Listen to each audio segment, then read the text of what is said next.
Hey everybody, welcome back. We've done enough episodes now where like I've lost count, but I think this is 4 or something. What is this? This is the AI Psychosis Podcast, proudly brought to you by SLS Guru and the fine folks here at SLS Guru, because there's always AI in the news, but like we got to talk about it, because if we don't process this collective trauma that we're going through, we're all going to end up in AI psychosis. And let me go ahead and introduce the folks that are on the podcast with us this week. We have Ryan Jones, the founder of SLS Guru, who just recently came back from a World Cup adventure. We caught up a little bit in the green room on that. So congratulations to anybody who celebrates the World Cup. That's all I know about sports. Further, we now have Almir, our super head of security. Always great. He could turn in and up and around. And then finally, Jonathan, man in the board, producing the whole show, keeping everything locked together, and head of marketing at SLS Guru. And me, I'm Paul Chin Jr., senior developer here at SLS Guru. And yeah, I think by now, if there's anybody watching, we love having live comments in the show. And if you're checking this out later, leave a comment down below. Got to have those call to actions. You know, that's how these things grow. And so just to get into it, the first point article that I wanted to bring up was the inspiration for the title of the show. It is Article 1, Jonathan. Claude Code accused of hiding spyware. And so the title that we've come up with is yeah, don't worry, it's just some spyware. You know what, I messed that up. I can't remember the name of the title, but this was a crazy article that really just kind of kicked off the week. Relax, it's just spyware. This article kicked off the week. We have lots of heavy competition between 2 or 3 big major foundation models, as they are like to be called, frontier models, the biggest, the best. And last week we talked about how it's so dangerous you can't get it. Well, here's the proof of some danger. Researchers have found that Claude Code is tracking telemetry data specifically from Chinese proxies. Lots of things going back and forth and all around. But I think to open this up, you know, why don't we hit it from just like a security standpoint, you know, Almir? Like, what is this even saying when we find out that a company has decided to start tracking a very specific thing and just sort of releasing it in all of their software for everybody? Yeah, so if history teaches us anything, and apparently it doesn't, this was always the thing. Technology is changing, like we have now AI, but what is new? If we compare this to like 13 years ago, we'll see the article a little bit later.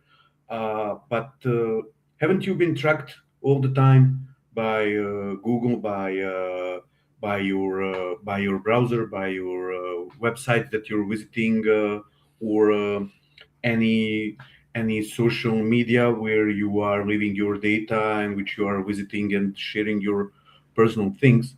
So why wouldn't they put malware within the AI? So it's crazy what people are accepting now as I hate that term because of the COVID and stuff, but this new normal, this is insane.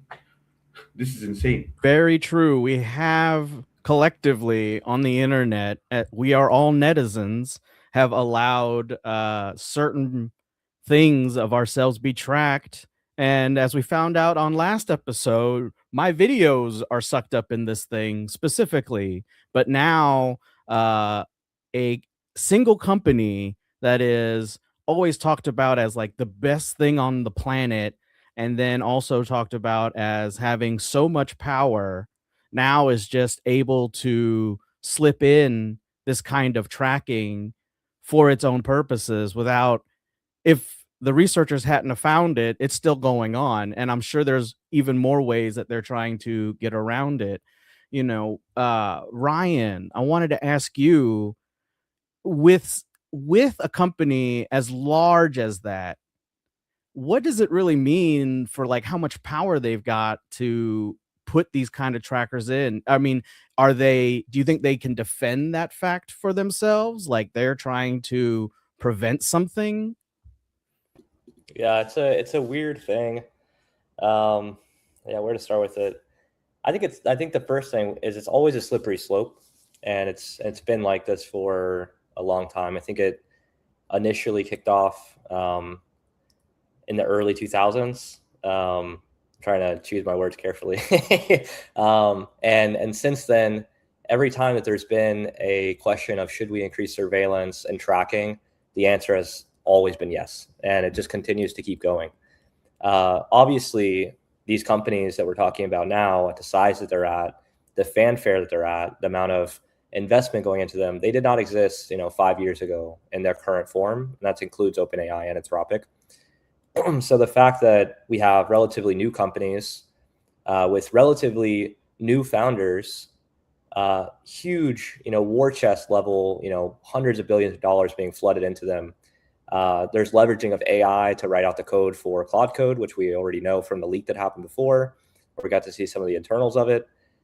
I don't know necessarily if they have the right management team or the right experience to actually be leading a ship of the size that they have. And the decisions that they're making might be a little fast and loose for where they actually should be operating. But that's because the market is in full-blown FOMO and euphoric state, right? So in a rational state of the markets, they would not have got this much money because they can't justify it. But of course, the way the markets do work is it follows this sort of fastest horse mentality, which is, hey, semiconductors are going up, AI is going up, so pile as much money into it, ride the wave for as long as you can, and it's just full blown sort of chaos after everything unravels later. But during that time, no one knows when it will pop, no one knows when it will unravel, and there's an assumption too, and humans generally make these mistakes, which is in our behavior, which is if we see someone that has something, we assume that they have either more credibility or they're more authentic, or they have some knowledge or wisdom that other people don't. And so I think that we give people way too much credit than deserved.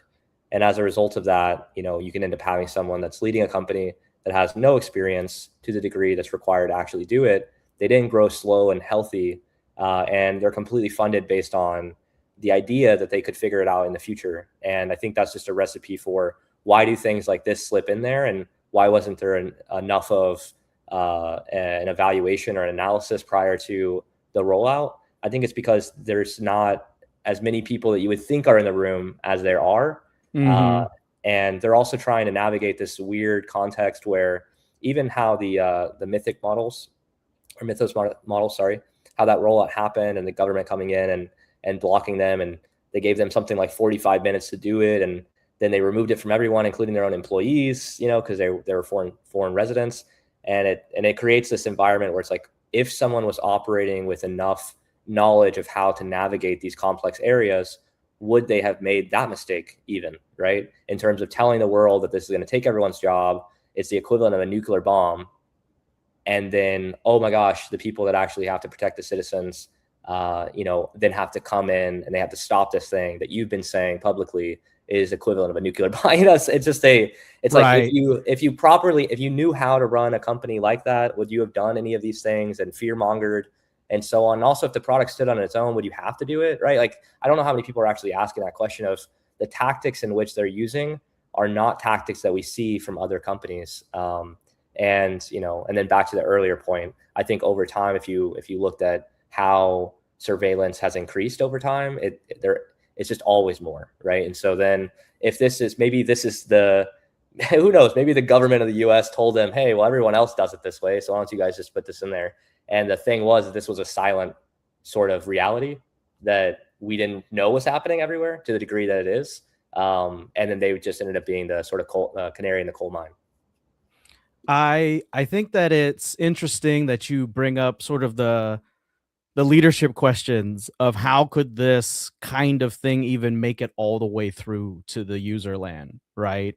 And the article was updated with a response on Twitter from Anthropic saying that it was an quote experiment they launched, and it was meant to prevent abuse from unauthorized resellers. I guess they were trying to crack down on all of those free accounts that are reselling tokens. But either way, the way that they did it, they went ahead and they rolled it back, you know, and so they by them rolling it back, it kind of admits that yeah, we probably should have done it a different way, or this really wasn't the outcome we were looking for. Um, and those decisions are happening so fast now, and that's why we're seeing so many headlines. And it just continues to add week after week.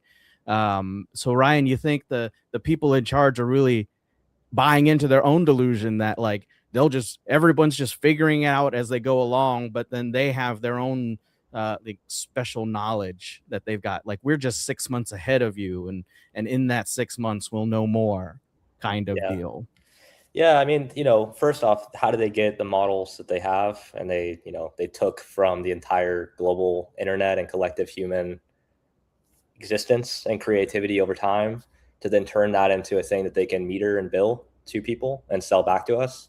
So first off, it's just kind of ironic, right? That they're the ones saying, hey, we took all this information, but you can't take it from us, and there's this whole meta conversation happening around that. I still think that the shoe hasn't dropped on that whole end. I know we talked about it the past couple of weeks as well, in terms of people that are doing like class action lawsuits against these companies. I think they were in the early innings. It takes a long time to put together these lawsuits, especially going after companies that have a huge amount of money and fanfare and so on, and are backed by the biggest companies in the world and the biggest banks. But that it's still going to come no matter what.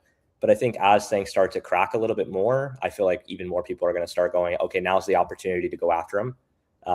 So I don't see how they get away with the way in which they even built out these models in general. I think the whole thing's kind of like it's going to maybe getting compensated for how the models were built might take a little longer, but I guess I got $6 from Facebook, that class action lawsuit. It's from like being a member in like 2011 or something. So it does take a while. It might be 20 years. It probably will be 20 years before we actually see any kind of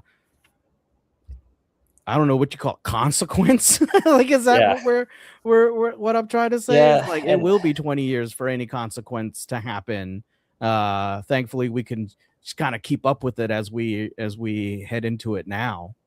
Yeah. And to that point, the consequence that comes, $5 to you is really nothing, same as to everyone else, right? So, but the fact is, if you ask someone random on the street something about Facebook that was potentially in a negative light, they wouldn't be surprised by it. And I think that's really the real consequence of all this, is that you burn your reputation long term, and it sort of caps the amount. Obviously, they made some good acquisitions with Instagram.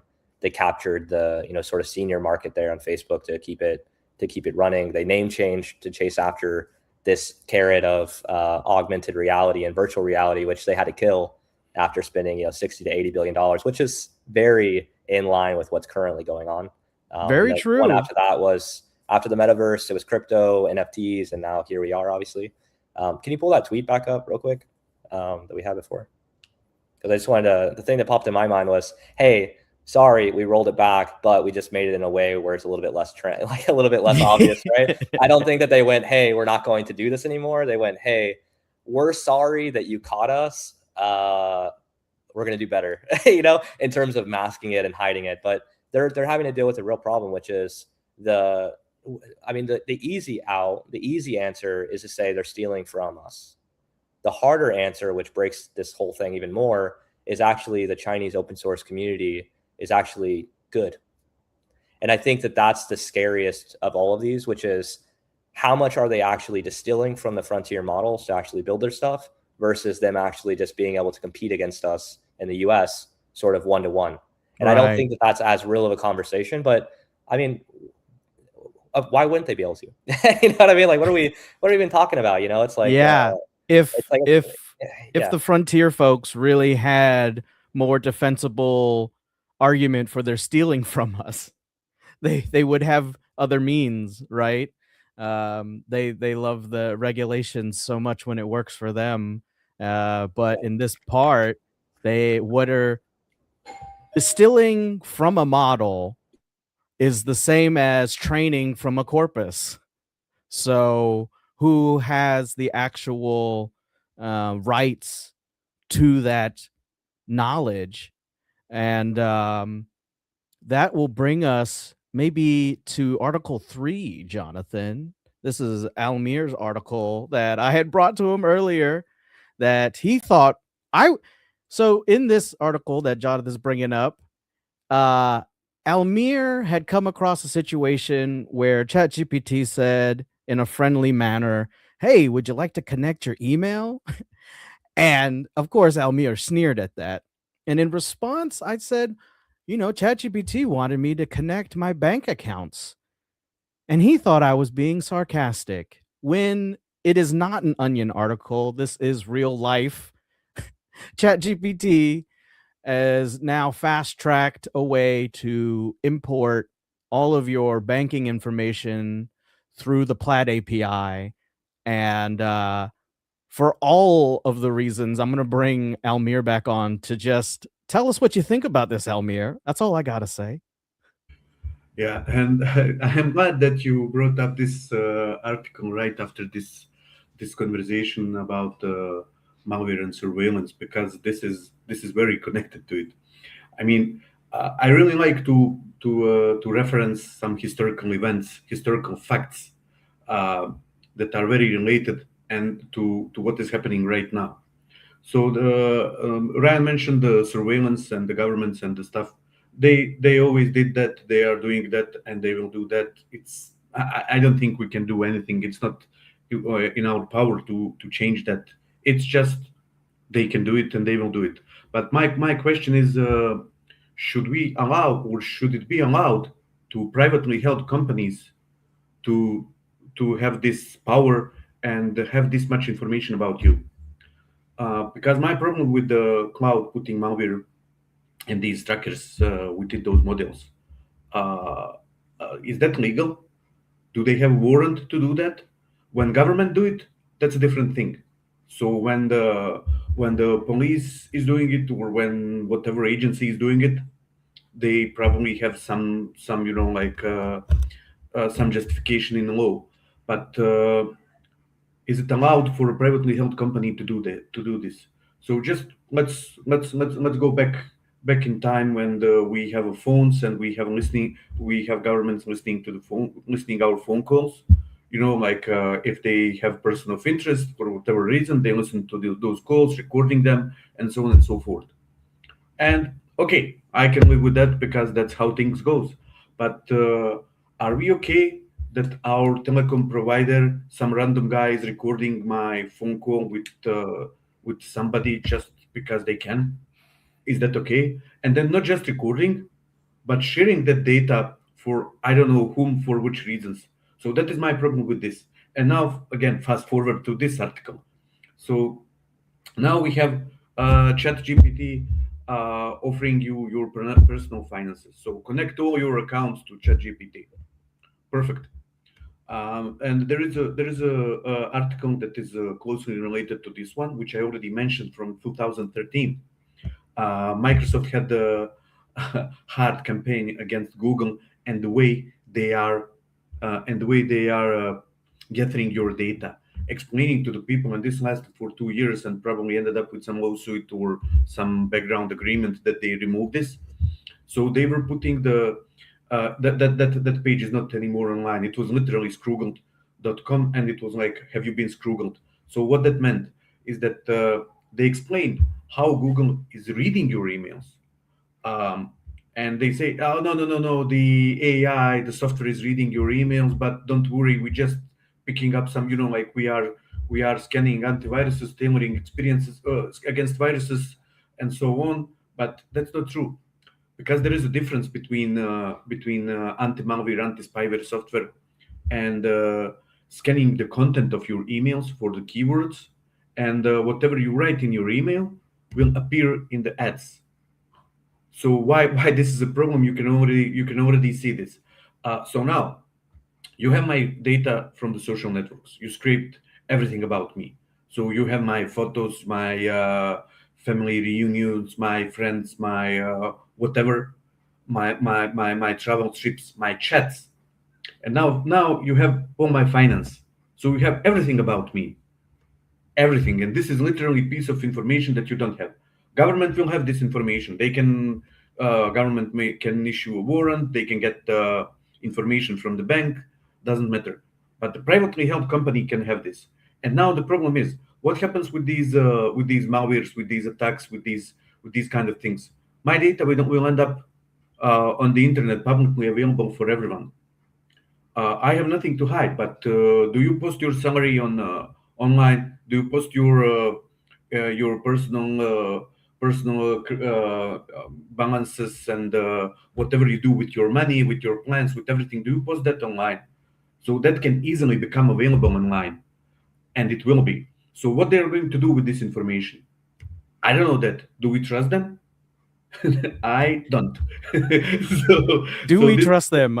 No, like we don't. I don't trust it to put all of my, banking into it. And I think the disingenuous part about this kind of an announcement, it says, "Don't worry, everything is safe." Like they just will say it out straight, yeah. because some Yeah, people are going to one be like, important. "Should I connect my bank account?" And Oh they yeah, will one say, important thing. One "Yes." important thing before we let others to comment on this, because I could speak about this for an hour because I'm really triggered by this fact and and these happen because this is what is happening since the beginning of the internet, and it's just repeating in cycles. So now people were oversharing things over their social networks, over the chats, over everything, and then suddenly privacy became a thing. People started, installing anti-trackers and the stuff to hide their online presence. It's too late for that. Maybe for the future. Okay, but for now, but to get to the point, so I don't go, somewhere, so I don't wander somewhere else. Um, the concerning thing about this is that they said, and I read a lot this morning about this, and I went through the documentation, and I even asked ChatGPT about few things. So when you close so you share everything, then you close the account. Your data will remain 30 days in their databases. They promise they will not train their models with it. Okay, fine, I trust them. So yeah, your trust is in Yeah. some DevOps engineer's What ability is to more write a concerning, lifecycle policy. what is more concerning, and which is a red flag to me, is that um, if you forget to turn off the option to help improve model for others, your chats that you have with your LLM, with ChatGPT in this case, um, is used for the training. When you turn off that option, the thing is, future conversation they promise they will not use. What happens with the previous conversation we had, and what happens with that data that they retain? Is that going to be used for the training? So that is just what I want to say. So sorry if it was a little bit too long, but I really have to say it. No, It's like really, those we are really need to definite say this. concerns. Like to think about the data in its full life cycle, even when you connect when you connect your bank account, it might be through a secure API like Plaid, so people have done that. You can connect your Bank of America account to like a budgeting app or something. But then that data is alive on the OpenAI servers through your chats, through its model's memory. And I use ChatGPT, so I'm familiar with its kind of memory quirks. And I've noticed in the past couple of months, the memories between conversations are now more linked than ever. Like I'll start a new chat with it, and it'll bring up a detail from a chat before, that I wasn't expecting to be in this current context. And this is one of those eerie moments or uncanny moments when the machine starts to act in ways outside of what I feel like I'm comfortable with. Like, I hit new chat, I'm thinking, I want a fresh context. And there is a section in there where you can control like memories, like long-term memories. If you tell it like, hey, remember that my birthday is in September, it'll remember that. But picking up on different topics that I talk about it from other conversations is a new uncanny thing.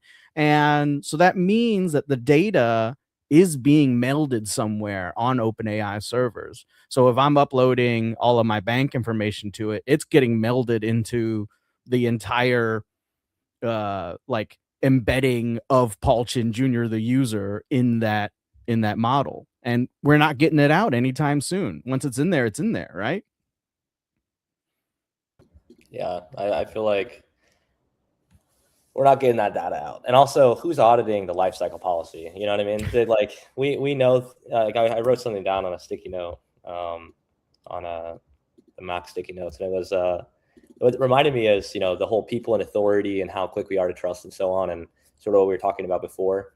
And then after the life cycle policy, I was thinking, how quickly almost all of us can be sort of fooled by this, which is a new suit and a new face saying the exact same thing that was said before, and we almost instantly just trust them, right? Or forget what happened in the past. And It's sort of, as a species, we're a very trusting species, and this is built into our, our genetics, our DNA, whatever. And it's how we've evolved, and it's been great. But obviously, it also opens the door to con men, right? Where by just saying the things that people want to hear, they give you all the stuff.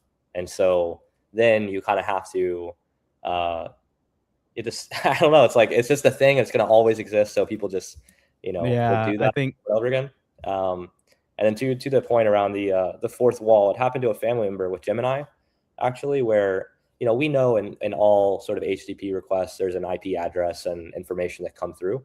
The average consumer probably doesn't know that still, that their IP address is there. They don't understand the internet service provider, how all these different mechanics work, from like using the Wi-Fi and so on, and how that travels to the downstream, company like Google or whatever.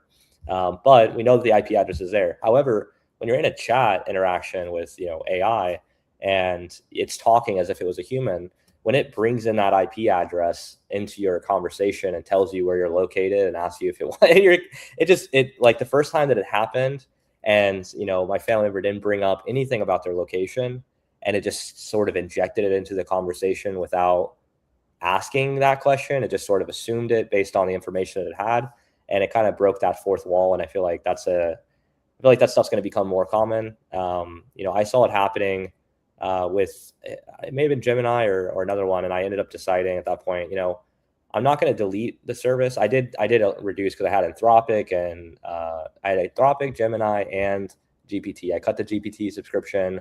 I cut the Anthropic one. I kept Gemini because with my Google account, at least for now. And then I had Gemini Pro, but then I deleted the chat history and all that stuff. And I do the same thing with YouTube. It makes the app, they make it now so difficult, right? Because if you turn off your watch history or anything else, they basically forcibly break the algorithm so that you're kind of forced to use it. Otherwise, you have a bad user experience when using the app. And so, those kind of tactics are kind of on the edges. But if you never stop your watch history, you don't know that they do that. And then once you learn that they do that, I kind of like lose even more favor for them. But yeah, that's kind of and then I was going to say, remembering back to COVID, and, personally, I'm American, so I remember Trump's response to all this when it was happening. And I remember saying, COVID's like the flu. It's not going to spread across the US. You have nothing to worry about, and then fast forward, it spread everywhere. And he was absolutely wrong. It was, but man, he said it with confidence, right? He made people believe that actually there was no big deal, and more people could have taken precautionary actions, and how many deaths ended up leading because of that sort of con men like communication style. So people want to hear that in crisis. They think they want to hear that, but I've heard the counter arguments to this from watching I think it was Mulaney or someone made an HBO TV show about being a pilot, and they found that when Nathan Fielder, Nathan The Fielder, Rehearsal, the season rehearsal, 2. yes, If you want to know the funniest thing in my Plex server, it is by far Nathan Fielder's The Rehearsal. yes, yeah, that is a great show. I recommend everybody to watch that show. It's very cool. I won't give away the structure of it, but it's very interesting. I will give away one part that's interesting and relevant, which is in a crisis, people actually want to have reasons for why things are happening, right? They don't want you to gloss over it, and they don't want you to tell them that everything is fine. It actually makes people panic more. So it's kind of counter to what we think, but if you can break it down into very small pieces about what's going on and why it may or may not be a big deal and how you're going about solving it, and then keep them up to date with that, it puts everyone actually at ease. And so, but a lot of times we just think, oh no, just tell them everything's fine, and then everyone will just relax and so on. And actually, it ends up creating so many open questions, and does nothing productive there. But yeah, those are my. I mean, that sounds like a winning philosophy for delivering amazing software projects. FYI, I mean, just as a par for the course, it would seem. And like the idea that this happens over and over again is part of what calms me down each week. It's like we have these stories that just came out yesterday, last week. Then we have a story that's like 11 or 12 years old of the tech companies again not doing what they were saying, lying about this, that, and the other, going further beyond what we expected of them getting caught, and then them having to try to find another way around it, right? And right, it's so interesting you mentioned how you kind of put your YouTube feed on a diet or tried to audit it, because that brings me as a perfect segue into my article, Jonathan, number 2. This article it was back in actually in March, but I just came across it, and it led to me going on a super deep dive into LLMs even more again. But this article basically says it was reporting on a LinkedIn engineering blog. And on their engineering blog, they talked about how they replaced a multi-sourced architecture where it was getting a bunch of different data about all your different watch histories and interactions, and instead just building it all around a single LLM. So all like a huge section of their recommendation engine was put together through, I would imagine now we call them classical systems, data pipelines, lots of stuff going back and forth. They added some vector embedding type search queries later, but then they revealed that everything's just gone to an LLM. And it now was very meta of me to be on LinkedIn, to be reading the LinkedIn about how this feed is changing to be more relevant for me while I'm reading it in the feed. That that led me to a bit of psychosis, thinking about the algorithm behind every click that I make, every time that I like dwell on somebody's posts. It is now watching me and creating some kind of text prompt that, if you go through the article and you get all the way to the Arvix article, I didn't link it here because I felt like it would be way too dry, but you can get to their actual research article where they break down the architecture behind this feed and the metrics that they use. They even give you the system prompt that they use. And so for those technical in mind, it's a fun thing to chase down and to read through, because it's literally just the system prompt that says, these are the users, give me the best. These are the users, give me the most relevant posts for these users, for this user. And it does it. And I guess this is what's fueling all this data center build out, because it's got to take way more compute to be able to crunch these numbers than it was before. And so I wanted to bring this up, just for the floor. This is put out as a positive thing, but this is the AI Psychosis podcast. We're going to look deeper than what LinkedIn engineering has done. And I want to put it out to y'all. Like, what does this mean when we're turning over an entire chunk of processed data down to an LLM inference for every single user, for every single pull of, your feed? You could come to it from like an architectural standpoint, a security standpoint. Like, we know these LLMs are easily prompt injected, but here we have a prompt governing everything you see, and it's just more and more prompts. Yeah, it comes down to bias. It comes down to to more bias, and it comes down to goodbye privacy. I mean, goodbye privacy forever. If it ever existed on the internet, so we had some privacy issues, or a lot of privacy issues, but something that you could handle. Uh, Now you can't. I'm more concerned about, and I mentioned that before. I'm more concerned about where this data is going to be stored and who is going to have access to it. If this is internal stuff for the LinkedIn, which I highly doubt, I mean, maybe for now, but are they going to spread this across the company, across their subsidiaries or whatever, where this data is going to be used? My my employment history, and where I'm working right now, and combine that with the data of the company that I'm currently working for, and then get my financial data, and suddenly you have the all information about the SMS guru. So you know the summaries, you know the structure, you have internal conversations, you have all the emails, you have all financial data, you have everything. That's from the security, that's from the privacy standpoint. Positive thing, just to have like the articles selected for me that you think it's good for me. Yeah.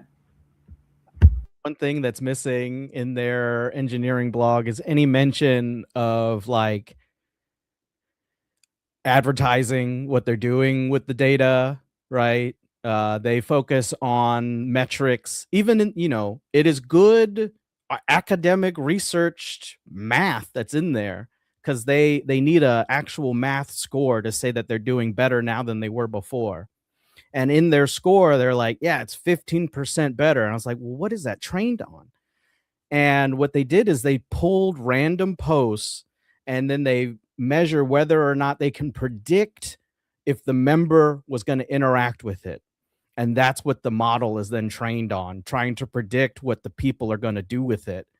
And they don't mention, like, what about advertisements? Like, what all of the other interactions that are on the site that are not just me trying to be a thought leader, or me trying to sell a workshop, or me trying to find a job.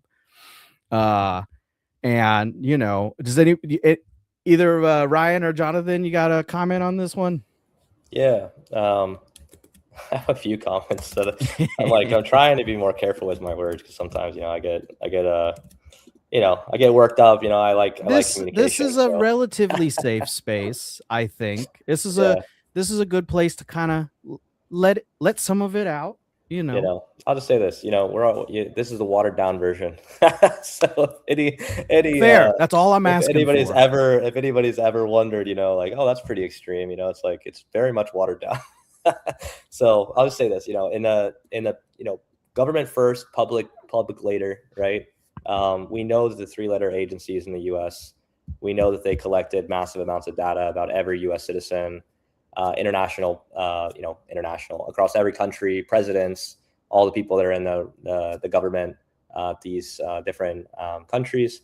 They tracked all of it. They organized all of it. They put it into a program called PRISM. And Edward Snowden came out in around 2013, revealed this fact because in Congress, our people being people that work for the U.S. government were lying to the U.S. citizens, hiding this fact. And so he went public after that. Big saga happened. They made a movie about him as well. You can watch Snowden. A lot of people don't even know Edward Snowden was a person anymore. It's been sort of out of our collective knowledge. Even actually like a year after this whole thing happened, people still didn't know about it. But now so much time has passed, it's kind of lost. And so government did it first. They got found out, obviously, by the whistleblower. And then obviously we're rebuilding sort of a prism-like prison, some bars there, a prism-like prison for the global population, to allow for what? For the betterment of society. I mean, what about, like we talked about this on a previous episode around the amount of investment flowing towards AI and the idea that what if we had done almost anything else, right? The problems that we could be solving. And I think the same is true here. It's this race to zero of trying to extract as much, if we looked at things differently, if we looked at social media, like, this visualization of this human standing there and their soul being like sucked out of their body into their phone, then it would be different, right? And we would see the people that create these systems as being evil inherently, right? Because of the fact that they're building this stuff out to do that, to extract as much as possible and sort of shape the mind in the way that the advertisers want, the companies want that are, in these platforms, and ultimately the relative governments, which is leading to some stuff like in the UK, of the VPN, of trying to block the usage of VPNs, which obviously you can't fully do that, but they can block the big VPN companies. And because no one really understands how anything works anymore, they can kind of block VPNs as a result of that, which means that you can sort of geolocate people's news even more and feed in whatever, sunflowers and strawberries that you want. To the other point, though, is being talked about a second ago around the engineering inside of that article you showed. There's good engineering in the atom bomb. You know what I mean? There's like a lot of, love it. I get it. You know what I mean? It's cool science. It's like, I just think that coming from a social media platform that has a long history of doing things for, the worst end of the spectrum versus the better end of the spectrum, I don't think this is to bring people closer. I think it's to, again, suck more the life out of people. And and I don't know. It's like we're in this weird space now where so much stuff is AI driven. And there's a slippery slope that sort of takes place here. And I think that to continue on with the sort of post prism state of the world where everything is being collected and tagged and all your interactions and sold to third parties and trying to keep extracting even more and more. I think that we're heading towards a situation that's sort of self-created, but with the emergence of AI and the way that it's being used and the access, not only are we seeing cyber things spin up even more, but the content that is being, consumed and pushed out globally now is just the lowest end of content slop that you could imagine that keeps people engaged and involved and so on. And sort of, it's almost brain melting. So I don't think we see it as like this psychological, like gas going off that's like people are inhaling and sort of, you know what I mean? We don't see it that way because it's all sort of like floating in space and it's not tangible. We don't know what the downstream consequence of this stuff will be. But I don't know. I'm to the point now where I'm like, man, you guys are just redoing what in the past, if you would have interviewed anybody around 2015 or 2016, because some of these people, these major players now, they were around, they know who I'm talking about, and they would have been publicly saying how much they disagreed with it. But in this other context, they see it as completely fine. Why?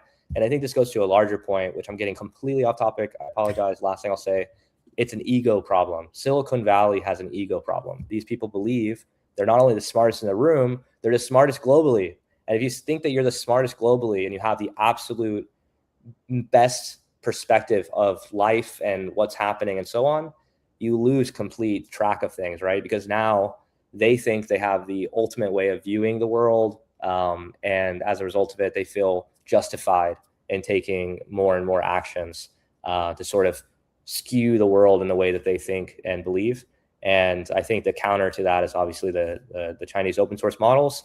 And the fact, just look at SLS, we're more global than anything. We don't have more people in the US than we do globally. And we don't have more people in one country than any other country. We really are spread across the entire world. And that's how you get the best intelligence and the best minds of the collective world and the humans in general is when you have people from all over the world, from different backgrounds, different cultures, different languages, that all collectively come together to accomplish something.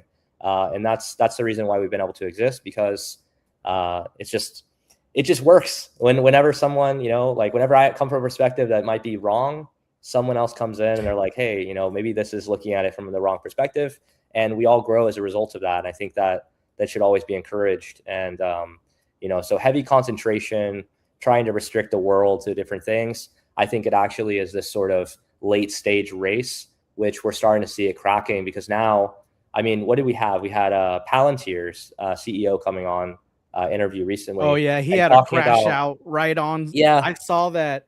And now he's going after Anthropic. Real quick, he's going after Anthropic and OpenAI. He's also talking about more countries than ever are trying to go to be sovereign, have data sovereignty from the U.S. So this heavy push in one direction is actually causing the immediate counter reaction to it, and it's because no one in the room is really thinking about how it's so insulated, if that makes sense. I think the dangerous idea is that data is the new gold, or new oil rather. Data is the new oil. It is the resource that is being mined and extracted, refined, and resold. Data itself, and it's interesting you bring up Snowden. That is a praised Cage moment. This is our first praised Cage moment on the podcast. Nicolas Cage is in the Snowden movie, so it only took us a couple episodes to get to praise Cage. That's beautiful symmetry for me. Praise Cage. And for those at home that don't know, when I'm not doing SLS guru type stuff, I am a prophet for Nicolas Cage, the one true God of the internet. I have been worshiping him for guidance and wisdom through my entire 10-year developer career. And if you look around on the internet, you might find a talk of me or two and Nicolas Cage. That's it. And I had to throw that segue in there, and thank you, Jonathan, for the banner. It felt like a wonderful moment. Praise. When I'm thinking of first off, praise Cage. Second of all, when I'm looking at the LinkedIn rollout for this new algorithm and everything like that, I think what comes to mind first is what is LinkedIn meant for? Isn't it a niche platform for experts, and you're going on it to be a professional, right? Aren't you supposed to be able to go on it and create what page you want based off of the expert industries you're a part of? I feel like having one source of LLM that is ranking things based off of millions of injections that are the most popular across a broad spectrum of people, it's just becoming social media on other platforms, right? It's no longer waiting if you're, within the cloud developer community. It's saying, we're, instead of going for the niche expert knowledge, we're going to be weighing content driven, things that are meant to eat up your time or get engagement, right? Content based engagement stuff, right? Isn't that going to be more important with the LLM? And then, what is the goal of LinkedIn now? Is it just to connect between professionals, or is it to become Facebook, or become, Meta, or, the new Twitter, X? It's so hard to keep up these days. I can't wait for LinkedIn to become something else too. And then, this will be a really dated podcast, and someone watches it back being like, what's LinkedIn? It's called, Table Time. I don't know. And it feels like what it was, silos of different engagement things that you do to build out what your For You page should be. But now it's tracking everything that you do. It's just tracking new ways to sell your information. I think someone said it on our company chat recently, that if the product you're using is free, you are the product, right? Your data and your time and all that is the product. So it feels like that's what this is more about. Plus, using an LLM to I was reading the really dry blog post that the guy made. It's 1.3 billion members that it's doing this for, with millions of injections, and it's tracking everything, your clicks, if you scroll past a post, it logs that. If you begin a comment on the post, it logs it. If you make the post or you make the comment, it tracks that. It tracks like everything, when before it was just a few things that you would have to do for it to like be like, okay, this person interacted with this expert, they must be a part of this industry and they like that. Or, based off of the industries that you have listed on your skills page, we'll filter it that way. But now it's completely different. It's just becoming social media, which is really funny because I don't think that helps the user enjoy LinkedIn more. It just makes it it just makes it easier to steal our information and sell it, because it's, oh, well, that's actually going to be making us money. It's not as profitable to do LinkedIn ads, and I think the insidious part of it all is that I've seen posts and people talking about it, especially like in the marketing front, that LinkedIn is becoming a lot harder to be a company on, or be a person who's trying to grow their brand on it. It's really hard to be on LinkedIn as a company, when like I think LinkedIn is kind of meant for, oh, I'm going to go to this company's page on LinkedIn because I like the industry, or I'm trying to work there, or I'm trying to interact with it. And now it's really heavily weighing for people who make like generalized Content. social media content. Yeah, it's you're a content creator on LinkedIn. You're not a company anymore. Yeah. Right. And No, if you do that's become a company, that's totally sorry. fair.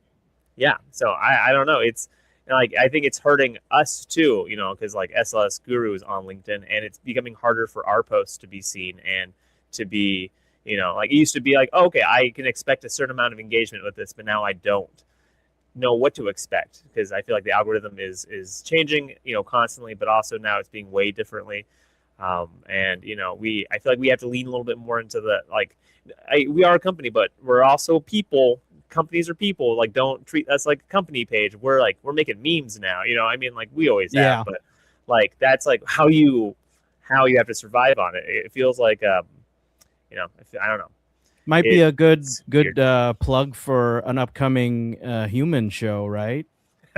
You know what? I'm glad that you mentioned that, Paul, because tomorrow, coming at you at 11:30 a.m. ET, we have the Human Series podcast, or a new show that we're running. This is going to be episode 2. It's focusing on all things human, all things that make SLS Guru so special, because we are the people, right? So SLS Guru, we don't have a product that we sell you. We are the product. Not in the way that LinkedIn makes us the product for their, algorithm and all that, but in it that we are the experts, and we're the people who bring so much value to your company. And now you get to hear from the people who bring the value to our company, the humans behind it all. And we're leveraging so much more than we ever have. We're bringing on people who haven't had a chance to speak and share their expertise. And tomorrow specifically, we're going to be looking at the people hiring other people who bring on the technical talent. We've had episode 1 a couple weeks ago about hiring in general, and now episode 2 tomorrow is about specifically hiring technical folks. So don't miss that at 11:30 a.m. ET. Please, ring the bell on YouTube or whatever you need Click to do. the notification. Hit all the subscribe. Yes, leave us a comment saying, I'm not going to do any of that stuff. It helps us regardless. It does feed the algorithm, ironically. I mean, Yeah, right? What Jonathan, that's awesome. That's a great segue, because I'm excited for the podcast, because it is focusing on humans, and it's basically doing what LinkedIn promises to do anyway, right? Like help you understand a company, maybe find a job. Yes, praise Cage. Help you find a job, help you actually create connections and relationships with other professionals. For me, LinkedIn is the place that I just don't like being on the weekends. Like it's like you just like if you're on LinkedIn on the weekend, it just feels weird. And like, why can't they just lean into that more? Yeah, But no, right. they want you to be there. It should be a place for us to feel comfortable. Like the stuff that we're doing, it feels almost like it's a light at the end of the tunnel. So like if you're looking for this type of stuff, get involved with SLS, with Serverless Guru, with SLS.guru, because that's what we're focused on. We obviously this podcast is very we've only done a couple episodes. We've done more of the larger podcast, obviously. We've done a lot of articles. We've never once done paid placements in the 300 plus articles. I think, I made a 90 video course thing, and then I ended up just going, we'll just give it away for free. And we did that. We've made more courses. We have another one. We're probably just going to give it away for free. So I think, because ultimately I feel like we have a responsibility to do it because of the good fortune that's come towards us as a company, and the fact that we exist in the form that we are, and we can do the things that we're doing right now, which if we had some more experienced MBAs probably on the management team, they would kill all of this, but they don't know what they're talking about, so this, I think, is the real essence of all of it, and it's the heart. So back to more dark stuff. I did want to pivot back to LinkedIn. As you were talking, I remembered that we talked about a LinkedIn leak that happened where Microsoft was injecting things into your browser or something to then scrape information from you. And so I re-looked that up, and I found a Reddit thread for it.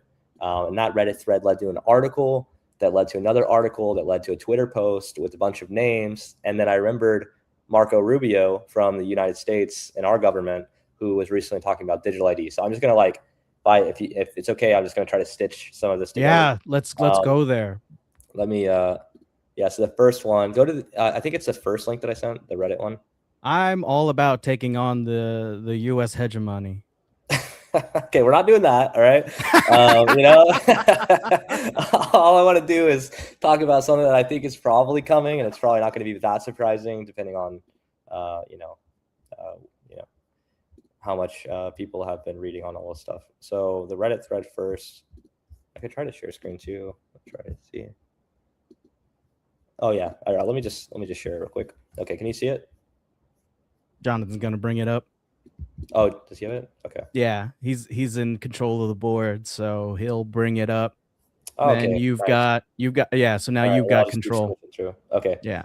All right. So I looked up the LinkedIn leak, and I was like, okay, what is this? And then I was like, oh, okay, the invisible trackers, they could see every process running on your computer and so on, which is like, wow, what an invasion of privacy, right? Yep. There we go. That we pretty much just immediately skimmed over, as all things, right? I just love. Can always count on Sir Patrick Stewart to represent all of us. Yeah. So pretty normal behavior for Microsoft, on and on and on. So that's one thing. But then here is another that led from it. So do not use LinkedIn. They'll steal your information.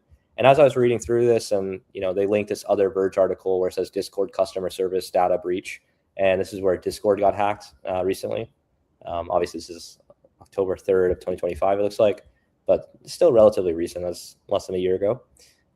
And in this, he sort of describes creation of account after he loses his job, puts in his information, and then he ends up getting banned, or he creates an account, gets suspended when he logs out. Then it forces him to upload his ID and other information, and then it's with this company called Persona. And I was like, I've heard of Persona before. I'm like, Persona is very interesting.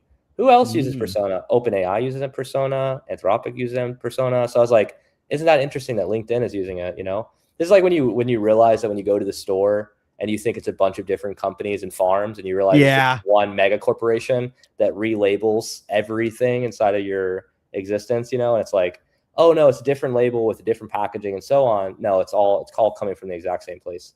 I actually saw this with who are those people that don't have electricity or choose the not Amish? Electricity? Yeah, they had an Amish market video. I saw. Yep, I saw that. Would they rebag the carrots? Yeah. So he's sitting there preparing for the day to sell the Amish carrots, and it's just carrots from the store. He's just rebagging and sort of selling for more money.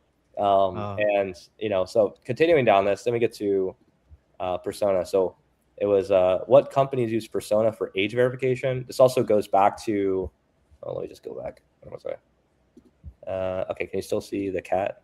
Okay. Yeah. Yes. So we got a comment about age verification a second ago from one of the viewers, and so going into this, I think that age verification is the definition of a slippery slope. We'll just say it that way. Let me just zoom in a lot and then share this tab. Can you guys see that? Yeah. Okay. what companies use Persona for age verification. Everybody. And OpenAI, Coursera, Twilio, Square, Lime. If you go on Nextdoor, LinkedIn, Okta, which is used by every major company in the world, AngelList, Robinhood, Discord. Okay, so it's everywhere.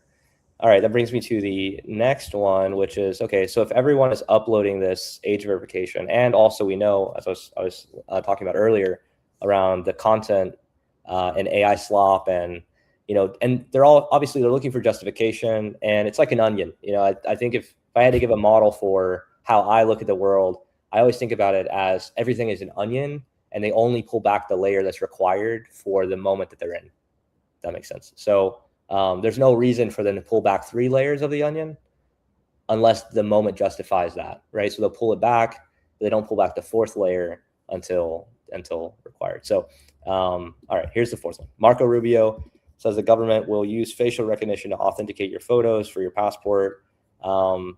And Persona is linked to the US government, and Marco Rubio talking about this recently, July 4th, 2026, about the idea of having a digital ID, so digital ID, why? To protect yourself from the AI, right? To make sure that all your interactions are real and you're talking to real people. And it's very easy for them to justify these things. But what does this end up creating? Well, if everyone's using Persona and Persona is piped directly into the US government, well, then what ends up happening? Now they can see every single thing that you're doing across the web, right?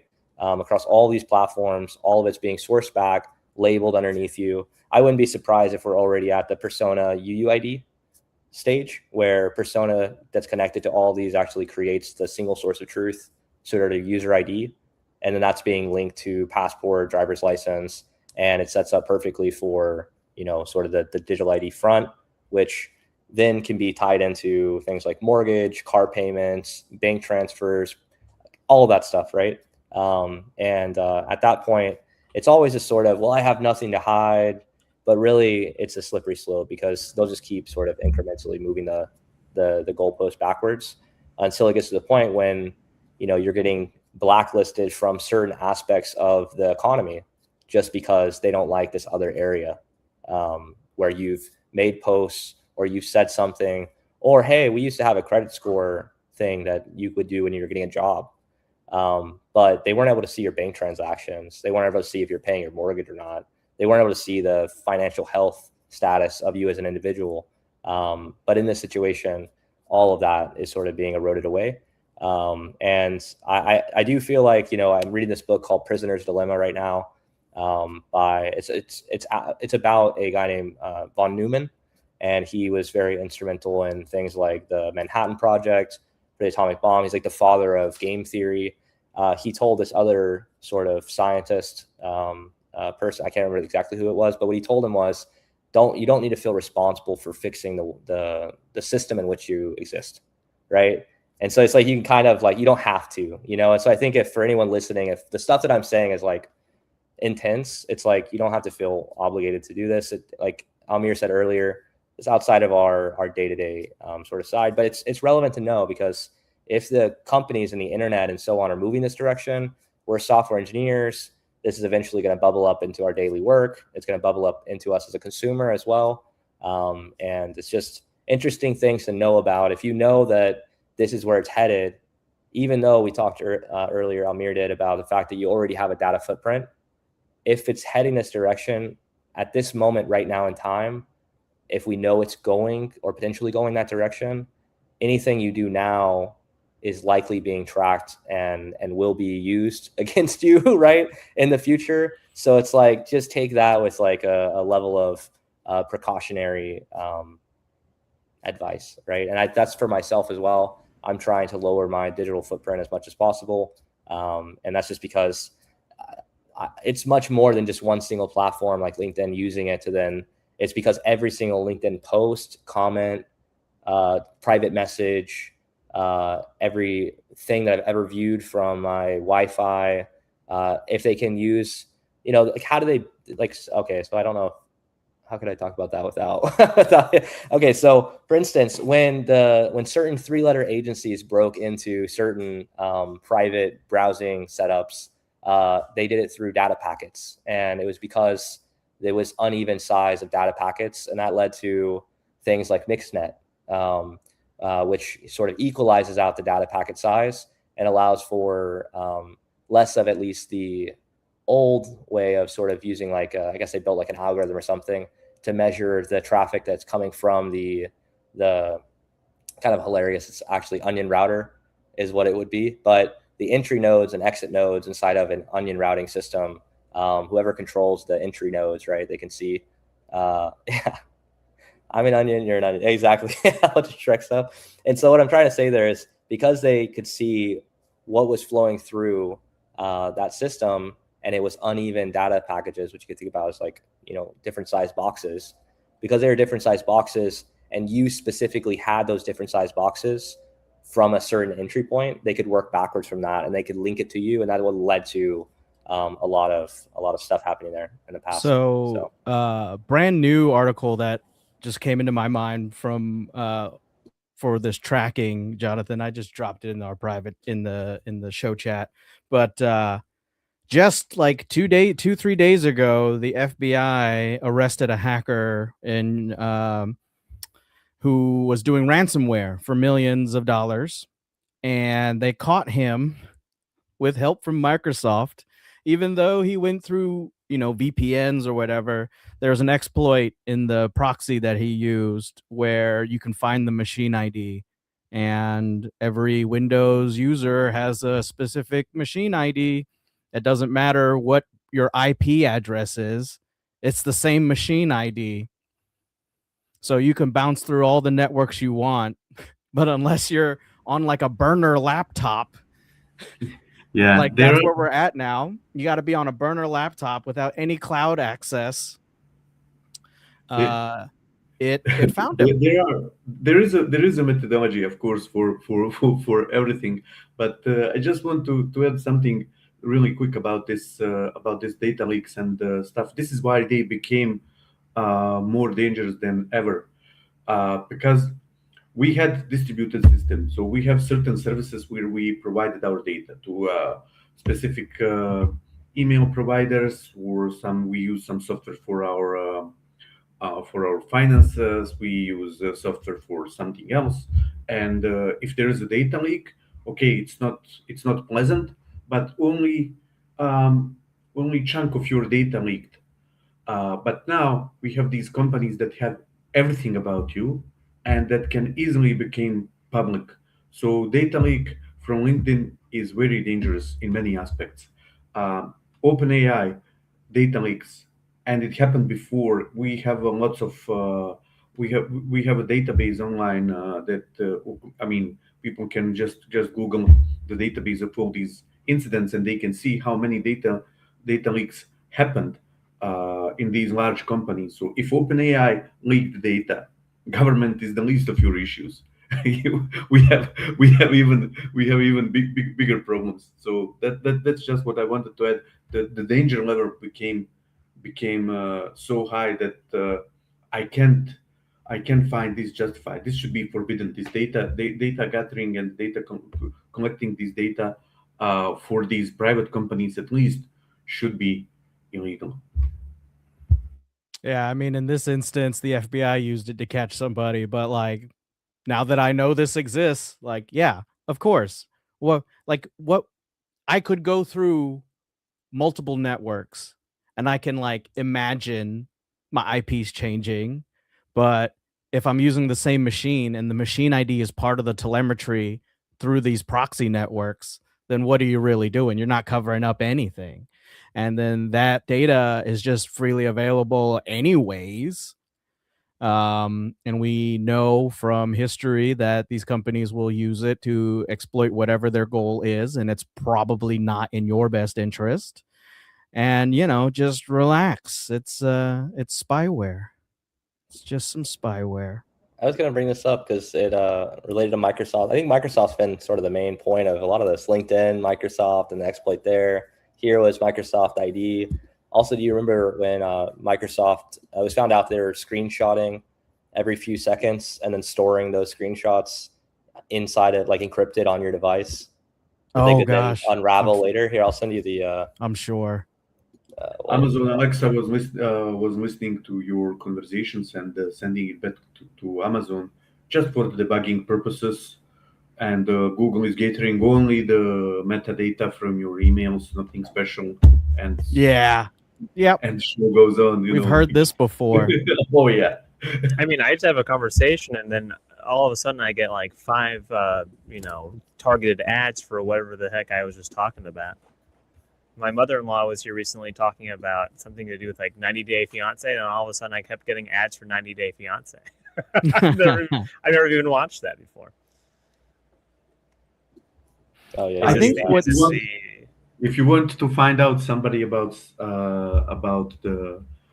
your neighbors, just connect to their Wi-Fi and see what Google will give you in the ads, and you will find out disease they have or issues they have, or are they looking for a loan? Are they looking for prescription? Are they looking for because you will get the recommendation from that Wi-Fi network, and it can be weird. Trust me.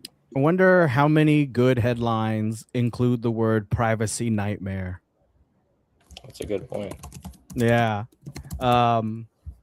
Wow. It's been a little over an hour. We've gone through a bunch of different articles. I feel like we did a lot of social media feed diving and how these large companies are. I like to remember that our reality is done through our perception. And if our perceptions are being manufactured by a prompt, we might have to take a look at ourselves and ask, like, is this the treadmill we want to be on, right? And I think for all of us, no, that is not the treadmill we want to be on. We want to empower people to create the content they want and not be fed content that an algorithm thinks we want. And then ultimately, because this is all just math, if we continue to amass more data, all it will do is average out whatever it finds. And that is the resulting slop. It is an average of the most mediocre of everyone's thoughts. And we can't expect greatness from an averaging of mediocrity, I suppose. And with that, I think that is our episode, everybody. It's been a good one. We got our praise cage. Thank you so much to everybody watching. Thank you so much, Jonathan, for running the board. Thank you so much, Almir, for sharing just your experience and knowing that this stuff happens over and over and over again. You continue to scream, and I love that about you. And Ryan, you bring some really great organizational mindset to it, a good, hopeful philosophy for how we can deal with these big changes. So I appreciate that. And me, I'm Paul Chin Jr. Thanks for joining us. I hope to see you on the next one. Cheers.